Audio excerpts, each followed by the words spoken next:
कुछ तो ऐसा हुआ होगा उस कॉल माइन में जिसने इतने सारे लोगों की जान ले ली।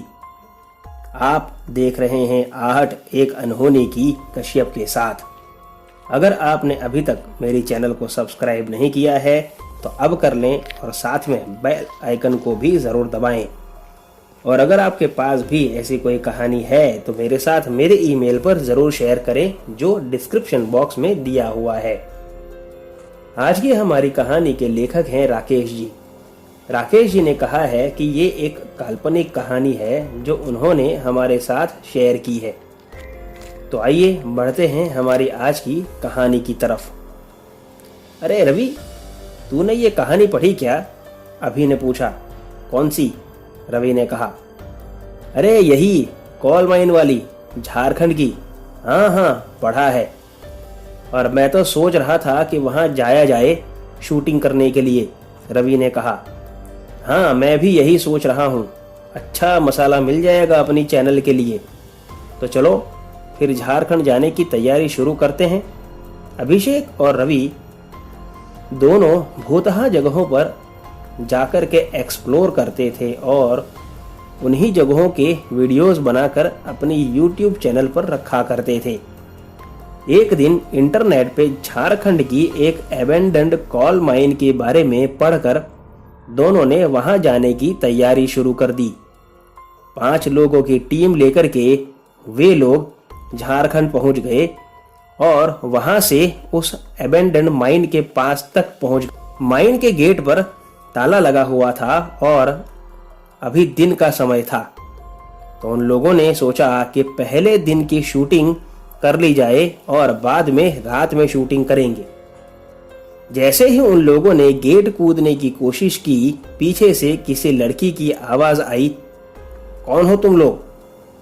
अचानक वे सभी रुक गए और पीछे मुड़कर देखा तो एक बहुत ही खूबसूरत लड़की खड़ी थी वहां पर और बड़े गुस्से से उन लोगों को देख रही थी।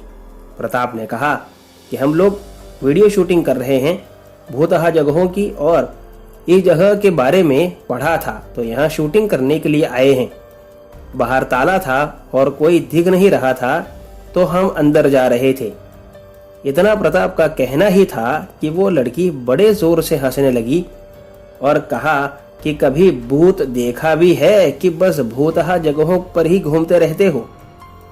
अभी ने कहा कि जी आज तक तो नहीं देखा, पर क्या आपने देखा है इस जगह पर? आप शायद यहीं रहती हैं तो आपको तो पता होगा ना इस जगह के बारे में। उस लड़की ने अभिषेक की बात पर कहा कि आज तक कभी किसी ने आईना नहीं दिखाया मुझे, तो मैं कैसे देख लूं भूत को? जी मैं मतलब नहीं समझा आपकी बात का। मतलब ना ही समझो तो ही अच्छा है तुम लोगों के लिए।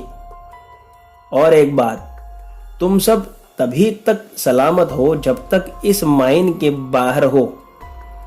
माइन के अंदर जाना मौत को दावत देना है। ऐसा कहकर वह लड़की अचानक से वहां से चली गई, जैसे कोई बिजली अचानक दिखे और फिर गायब हो जाए। सभी दोस्त एक दूसरे का चेहरा देखने लगे।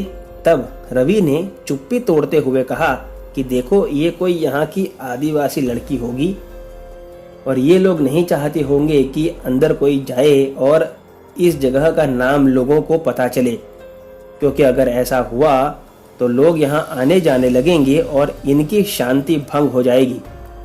प्रताप ने रवि का सपोर्ट किया और कहा कि मुझे भी यही डाउट है। 5 लोग यही सोच करके माइन के अंदर चले जाते हैं। माइन के अंदर जाते ही जैसे सारा माहौल ही बदल गया हो ऐसा हो जाता है और दिन में भी रात का माहौल खड़ा हो जाता है। एकदम अंधेरा, जैसे मध्य रात्रि हो। सभी लोग एकदम से सकपका जाते हैं कि ये किस तरह का माहौल बन गया। प्रताप ने कैमरा खोला और शूटिंग शुरू कर दी। जैसे ही प्रताप शूटिंग के लिए कैमरा लेके आगे बढ़ता है कि तुरंत वहां पर वही लड़की आकर के खड़ी हो जाती है और प्रताप का गला दबा देती है। प्रताप छटपटाने लगता है और धीरे धीरे हवा में उठने लगता है। ये देख करके अभिषेक, रवि ये सभी लोग उसे छुड़ाने के लिए दौड़ते हैं, लेकिन वो लोग जितना अंदर जाते उतना ही वो पिशाचिनी उन्हें आगे नजर आती। ये देखकर वो लोग उस स्थिति की गंभीरता को समझ गए और तुरंत वहां से भागकर माइन का दरवाजा कूद के बाहर निकल गए। जब वे वहां से बाहर निकल के खड़े ही हुए थे कि प्रताप की लाश उनके सामने पड़ी थी। ये देखकर सभी दोस्त रोने चिल्लाने लगे और भागकर टाउन पुलिस स्टेशन पहुंचे। वहां जाकर के सारा किस्सा उन्होंने बताया। तब पुलिस भी उस जगह पहुंची और वहीं गेट पर प्रताप की लाश पड़ी थी। इंस्पेक्टर ने कहा कि ये 17वीं लाश है, इस जगह पर ऐसे ही पड़ी मिली हो वैसी ही। अगर अपनी जान बचाना चाहते हो तो अभी ही यहाँ से निकल लो। यहाँ की कहानी कोई कभी उजागर नहीं कर पाएगा और ये गुत्थी तो ऐसे ही अनसुलझी ही रहेगी। दोस्तों, आज की कहानी में बस इतना ही। अगर आपको कहानी पसंद आई हो तो वीडियो को लाइक और चैनल को सब्सक्राइब जरूर करें। तो मिलते हैं अगली कहानी में, तब तक स्टे ब्लेस्ड। Thank you.